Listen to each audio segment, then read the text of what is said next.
এক লোক তার বউকে এসএমএস করছিল, কিন্তু ভুলবশত সেই মেসেজটি চলে গেল এক বিধবা মহিলার কাছে। সেই বিধবা মহিলার স্বামী মাত্রই গতকাল মারা গিয়েছেন।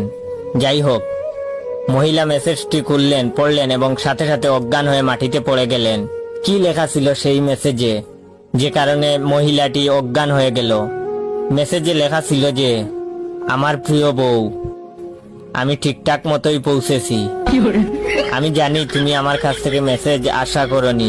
এখানেও আজকাল মোবাইল ফোন এসে পড়েছে।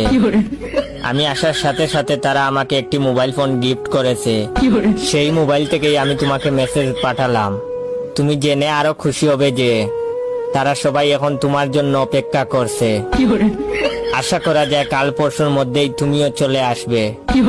আশা করি তোমার যাত্রাও হবে আমার মতো সুখের। তোমার অপেক্ষায় রইলাম। ইতি তোমার প্রিয় স্বামী।